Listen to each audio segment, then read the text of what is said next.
Ah bah dites-moi, je croyais que vous alliez pas venir pour la dernière. Oui, dernière, je vous le fais pas dire, Michel. J'étais à la réunion du comité exécutif opérationnel de direction de la stratégie verticale des programmes 360, là. Résultat, plusieurs émissions font la même audience, mais faut en arrêter au moins une. Laquelle? Ils savent pas. Donc ils ont offert ça à tout le monde, un dé avec 2 couleurs, vert et rouge. On lance le dé, vert on continue la saison prochaine, et rouge on arrête. Plus de fort accord. Je comprends pas votre jeu, Michel. Alors déjà arrêtez, c'est pas mon jeu, c'est le jeu qu'on m'impose. C'est un type du comité qui a imaginé ça par...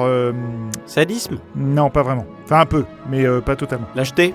Je dirais pas ça non plus, mais même si un peu, oui peut-être. Lâchisme, mélange de sadisme et de lâcheté. Oui, alors vous savez que ça me gave assez vite quand quelqu'un parle pas bien français, mais en même temps là je dois reconnaître que votre mot il tape assez juste. Bref, essayons de faire cette dernière dans la bonne humeur. Bonjour et bienvenue dans Fort Accord, votre analyse d'après-film en compagnie de Michel, le spécialiste technique de l'émission. Bonjour Michel. Bonjour Michel, du jambon végétarien, un expert qui sert à rien m'échappe. Et aujourd'hui Michel, on parle de notre série culte française Made in France, j'ai nommé... Joséphine Ange Gardien. Non, je déconne, Kaamelott. Et zoom sur les livres 3, 4, 5 et 6. Bonjour. Bonjour. Et je commence par cette scène dans laquelle Léo Dagan coupe du pain. Pain qui disparaît sur le plan suivant. Bien vu ça Michel. Et il y a aussi la serviette d'Arthur. Quoi? Revenez en arrière.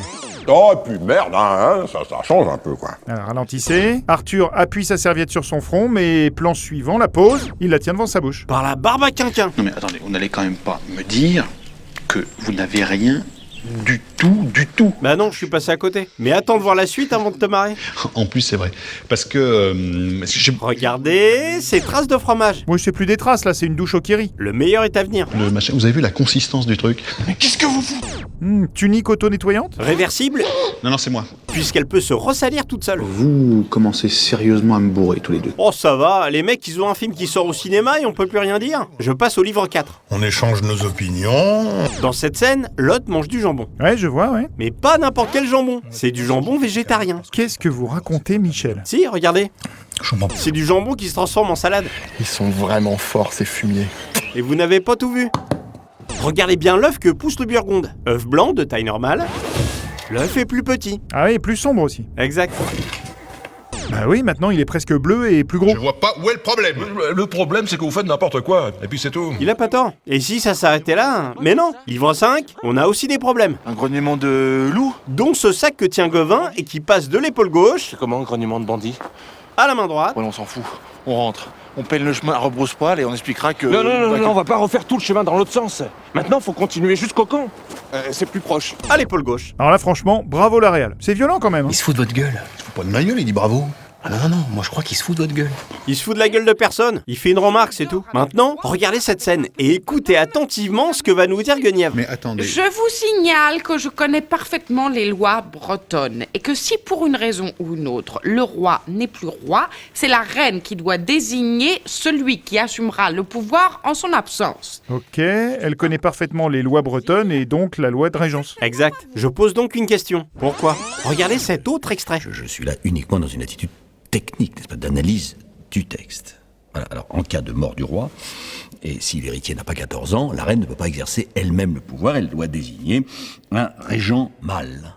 Ah bon? Ah oui, je vois où vous voulez en venir, oui. Pourquoi faire venir un spécialiste des lois qui passe des semaines à chercher cette loi de régence, vu que Guenièvre la connaît par cœur? Comme le disait Francis, elle est pas belle ma grosse boulette? Francis, c'est votre cousin boucher charcutier. Non, ça c'est Antonin. Francis, il est dealer. Timéo libri rex agitur. Ça veut rien dire, mais c'est ce que j'ai trouvé de plus aigre. Œil pour œil, dent pour dent. En voilà un truc aigre. Écoutez bien. Soit il jette ses armes, ses fringues, son or et ses bijoux, et il fout le camp, bien propre.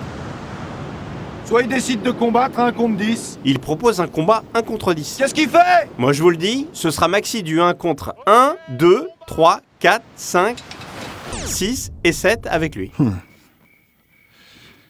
Dans la catégorie salope géante, vous êtes quand même hors concours, hein. Je répondrai pas aux insultes par des insultes, mais par des faits. Regardez bien ce figurant avec la toge marron. Eh bien... Allez hop, je vous... Il repasse derrière Merlin une seconde fois. Oui, bon après je sais pas, je suis peut-être habitué à ce genre de petites coquilles depuis 10 ans, hein, du coup j'ai pas d'effet waouh quoi. Je vais vous en montrer un truc à effet waouh.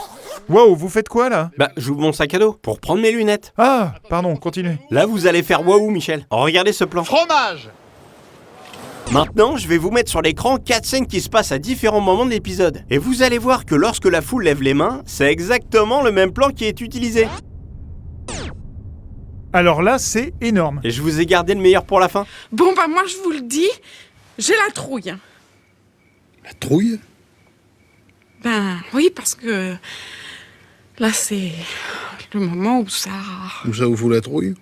Ben, écoutez, je connais pas vraiment le détail, mais j'en sais assez pour avoir la trouille, en tout cas. Et je comprends, parce que c'est le dernier plan de la dernière saison. Regardez. Très joli ce plan. C'est vachement lié au ventilateur. J'ai pas compris. Je vous la repasse. Sa petite toge ne bouge pas grâce au vent. Regardez ici. Oh bah, oh non, non, merde là Michel, vous aviez pas le droit de faire ça, vous avez gâché un plan qui m'a filé un frisson quand je l'ai regardé. Bon bah c'est ainsi que s'achève cette 10e saison de Fort Accord, merci à toutes et tous de nous être fidèles, de commenter, de partager, passez de bonnes vacances, soyez prudents, prenez soin de vous, et rendez-vous peut-être en septembre. Au revoir.